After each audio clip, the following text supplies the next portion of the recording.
வணக்கம். இப்போ நம்ம பார்க்க போறதுன்னா, ஆத்திச்சூடியில "செய்வன திருந்தச் செய்" அப்படிங்கிற ஒரு வாக்கியத்தோட அர்த்தம் பார்க்க போறோம். இப்போ நம்ம செய்யக்கூடிய காரியத்தை எப்பவுமே நம்ம சரியா செய்யணும். இப்போ அதில யார் பார்க்குறாங்க, பார்க்கல அத பத்தி நமக்கு முக்கியம் இல்ல. ஒரு வேலைய நமக்கு குடுத்தா அத சரியா செய்யணும். அதுதான் நம்முடைய கடமை. இப்போ அது மாதிரி என்னன்னா, ஒரு நாள் நெறைய போட் ஒருத்தர் வச்சிருந்திருக்கிறாரு. அந்த போட் வச்சிருக்கும்போது ஒரு பெயிண்டர கூப்பிட்டு அவருடைய போட்டுக்கு பெயிண்ட் அடிக்க சொல்லியிருக்காரு. அதன்படி பெயிண்டர் என்ன செய்றாரு, பெயிண்ட் அடிச்சு முடிச்சுட்டாரு. அதற்கு ரூ. 5000 கூலின்னு பேசியிருக்கிறார். அந்த பெயிண்ட் அடிச்ச கூலிய வாங்கிட்டு அவர் கிளம்பிட்டார். அப்போ இவரு பெயிண்ட் அடிச்சு முடிச்சுட்டாரு, போயிடுச்சு. மறுநாள் பார்த்தீங்கன்னா, தன்னுடைய குடும்பத்தோட என்ன பண்ணியிருக்கிறாங்க அப்படின்னா, அந்த பெயிண்டரோட பெயிண்ட் போட்டோட ஓனருடைய குடும்பம் என்ன பண்ணியிருக்காங்க, போட்ல ஏறி போயிட்டாங்க. ரொம்ப தூரம் போயிட்டாங்க. போனதுக்கப்புறம் வீட்டுக்கு போயிருக்காரு. இந்த மாரி சொல்றாங்க, இந்த மாரி உங்க குடும்பத்தோட சேர்ந்து அந்த போட்ல போயிருக்காங்கன்னு சொல்லி. ஐய்யய்யோ! அந்த போட்ல ஒரு ஓட்டை இருந்துச்சு. அத நான் அடைக்கவே இல்லையே!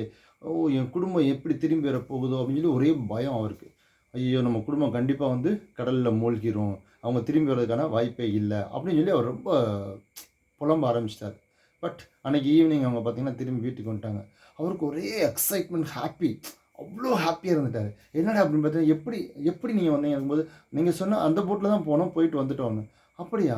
அந்த போட்ல ஓட்டை இருந்ததேன்னு சொல்லிட்டு அவர் வேகமா ஓடி போய் அந்த போட்ட போய் பார்க்குறாரு. அந்த ஓட்டை அடைச்சிருந்துச்சு. அப்போ அந்த பெயிண்டர கூப்பிட்டாரு. என்னப்பா இது மாரி நான் உனக்கு பெயிண்ட் அடிக்க மட்டும் தானே சொன்னேன். நீ ஓட்டைய அடைக்க சொல்லவே இல்லையேப்பா வரும்போது. நான் பார்க்கக்கூடிய வேலைய சரியா செய்யணும்னு நெனச்சேன். அதனால வந்து அதில இருந்த ஓட்டை இருந்தது. அதனால ஒரு பலகை எடுத்து அதில அடைச்சு, வெளியில ஒரு தகரத்தால அத அடிச்சு விட்டுட்டு, அந்த ஓட்டைய அடைச்சுட்டு பெயிண்ட் அடிச்சுட்டேன் அப்படின்னு சொன்னாரு. அவருக்கு தன்னுடைய குடும்பத்த காப்பாத்தி குடுத்த அந்த பெயிண்டருக்கு ரொம்ப, ரொம்ப, ரொம்ப நன்றி சொல்லிட்டு பார்த்தேன். அது மாரி இல்லாம அவருக்கு தான் பேசின ரூ. 5000 ஒரு ரூ. 50,000 எக்ஸ்ட்ரா குடுத்தாரு. ஆனா அவர் சொன்னாரு, "எனக்கு வேண்டாம். நான் குடுத்த தொகை போதும்னாரு." "இல்ல. இந்த ரூ. 50,000 வந்து நான் வந்து உங்களுக்கு கூலியா குடுக்கல. நீங்க சொல்லாம சரியா செஞ்ச வேலைக்கு குடுக்கக்கூடிய ஒரு பரிசா நீங்க எடுத்துக்கணும். கண்டிப்பா இத வாங்கி தான் ஆகணும்னு" சொல்லி அவருக்கு அந்த பரிசு தொகையா ஒரு 50,000 குடுத்தாரு.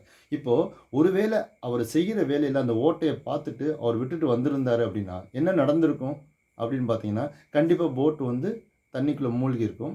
அந்த போட் ஓனருடைய மனைவி, மக்கள் எல்லோரும் என்ன செஞ்சிருப்பாங்க? உயிர் இழந்திருப்பாங்க. இப்போ உயிர் முக்கியமா? அந்த செஞ்ச வேலை சரியானது முக்கியமானா? அந்த வேலை சரியானது முக்கியம் தான். அதனால வந்து நாமும் ஒவ்வொருவரும் வேலை செய்யும்போது, நம்மளுடைய வேலைகள் மட்டும் இல்லாம, அதன் சார்ந்த வேலைகள சரியா செஞ்சா, இந்த வாழ்க்கை சுபிக்ஷமாவும், இலகுவாகவும் இருக்கும். அததான் ஔவையார் அன்னைக்கு சொல்லியிருக்காங்க ஆத்திச்சூடியில, "செய்வன திருந்தச் செய்." ஓகே. நன்றி, வணக்கம். Thank you.